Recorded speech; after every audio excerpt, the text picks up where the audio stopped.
spoke to them, saying, I am the light of the world.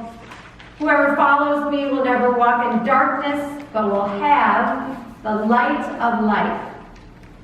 Then the Pharisees said to him, You are testifying on your own behalf. Your testimony is not valid.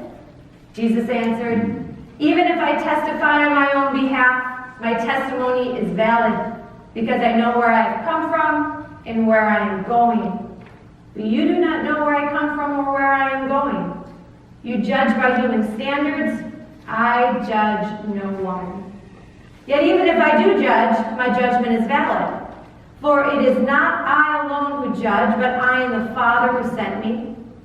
In your law it is written that the testimony of 2 witnesses is valid. I testify on my own behalf, and the Father who sent me testifies on my behalf. Then they said to him, Where is your Father? Jesus answered, You know neither me nor my Father. If you knew me, you would know my Father also. Jesus spoke these words while he was teaching in the treasury of the temple, but no one arrested him, because his hour had not yet come. This is the word of the Lord. So this past Monday, I went to an event at the Plainfield Library, and I saw a group called Culture Shock, and I have a photo of them that it's coming. I know it's coming. Shock! So this is a troupe of dancers. They're based in Chicago. They go out to libraries or performances, and they want to teach about culture. They want to teach about hip-hop. And I learned the 4 fundamentals of hip-hop. Peace, love, unity, and respect. It was fantastic. And here's what they said about respect. I forget the woman's name who kind of was the MC who was leading the event. He said, Do you know that everyone's got a light? And I'm thinking in my head, I'm a Christian. I know everyone's got a light. She goes, Turn it on. Turn it on. Because what happens when you turn it on? You stand up a little straighter. You have better posture. And that was her thing about respect, that it's hard to respect other people if you do not respect yourself. You've got to respect yourself. And respect for others will also come. So everyone turn on your light. Doesn't that just feel good? And turn on your light. Okay. Now, we have a sense of when someone's light, there they are. They're fantastic. If you have an opportunity to see them, it was really, really interesting. We brought our kids, very educational. And that's what I did all week with Linnea. I said, Linnea, did you turn on your light today? It's really powerful for kids. So we have a sense of when someone's light is on. Because we use words that talk about light. Like if you tell a kid they did a great job, they beam with what? Pride. They beam.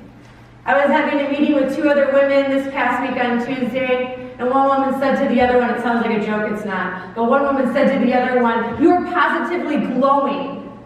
And she said, Thank you, I've been eating more vegetables.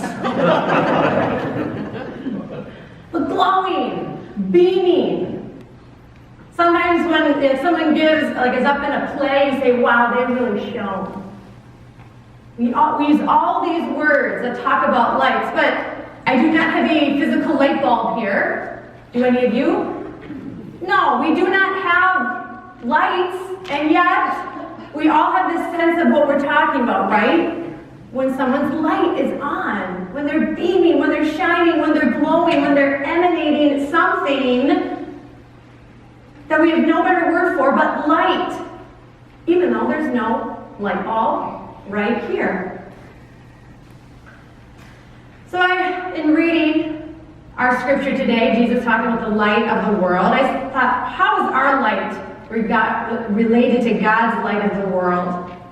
And Jesus uses this term a lot. Well, it's talked about Jesus. In the beginning words of John's Gospel that we hear at Christmas time, he is the light of the world. And here we have Jesus claiming, yes, I am the light of the world. Whoever follows me will never walk in darkness, but will, what's the next word? Have.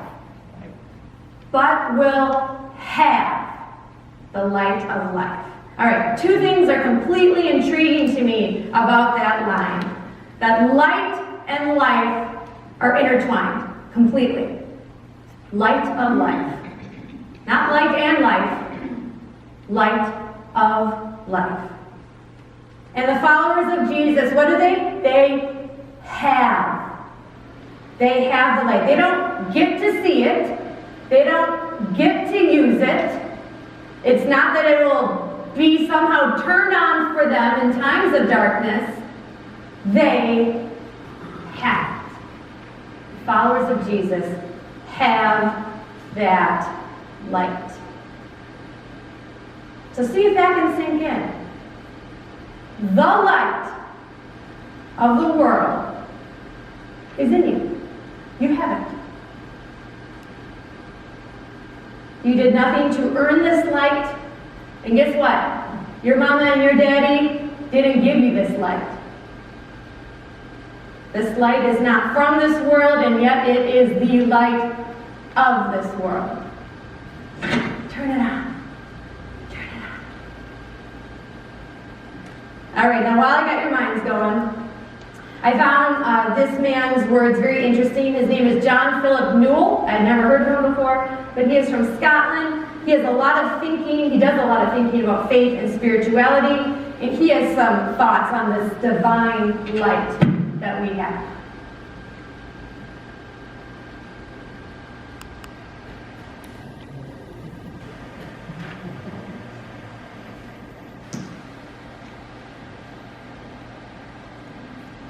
Operating as I do within this sort of Judeo-Christian inheritance, this is like my home address. So, I have great reverence for other wisdom traditions, other religions. My real home address is my Christian and Jewish root inheritance. So, our tradition has this description right at the beginning of our scriptural inheritance of the story of the 7 days of creation. And I think one of the very interesting things about that story is that it's on the first day of the story that God says, "Let there be light." But it's not until the fourth day of the story, that we hear God creating the great lights in the firmament, the sun, the moon, and the stars. So what is this light that's being spoken of? I think it's a story that points us into this hidden light, or this light that is within all things.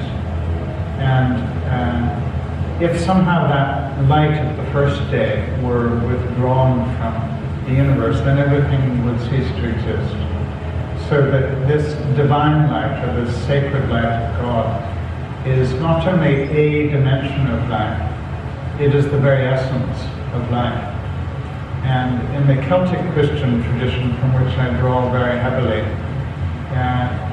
everything is seen as essentially a theophany, that is, as a showing of the light of God. And instead of looking away from what has been created to find the light of God, there's this desire to move deep within everything that has being. We see it shining in one another's eyes. We see it coming out of anything that has being.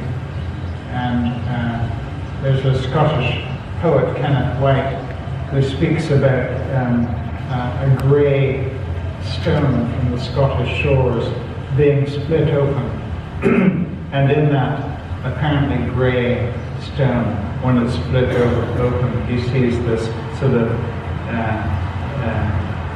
shining even from within the darkness of stone. And he in that poem speaks about the light that is within all things. So I think one of the liberating aspects of this starting point of seeing that the light of God is deep within everything, it's like the subterranean stream running through all things. I think one of the very liberating aspects of this is that our job is not to create light. Our job is not to think that we can place some light into the darkness of our world situation, or into the darkness of the madness of what's happening in the Middle East, or into the darkness of madness that can be happening within our own families, within our own communities. Our job is not to create the light. Our job is to find ways of releasing that light that's already there. It's right at the heart of the other. It's right at the heart of all things. And our invitation is to be part of setting this light free in ways that can be for our well-being and for our healing. We're not free to charge for it, because it wouldn't be sustainable.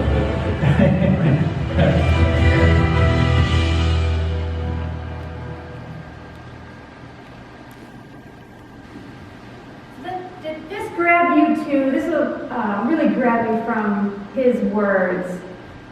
That light was created first in creation.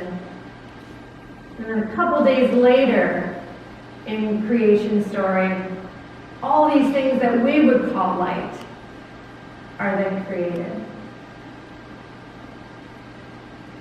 So here's what I take away from this, and maybe you do too, that the light that Jesus is, the light that was created first by God, I actually have no idea what that looks like.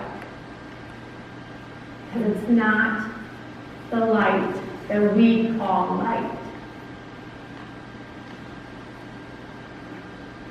This divine light isn't sunlight, it's not daylight, it's not a light bulb, it's not a flashlight.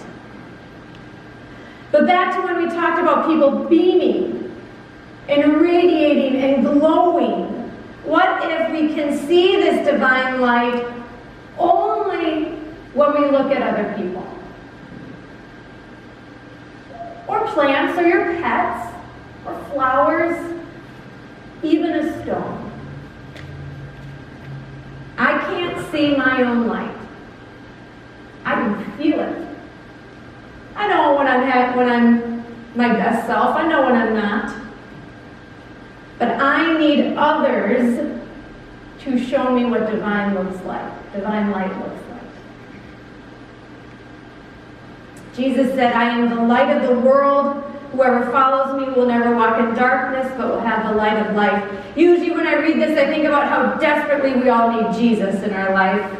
And that's always true. But maybe it's also about how desperately we need each other. How crucial it is to see and witness each other's lights. To see each other beaming, glowing, radiating. How much hope and delight and joy we can get simply by noticing one another's lights.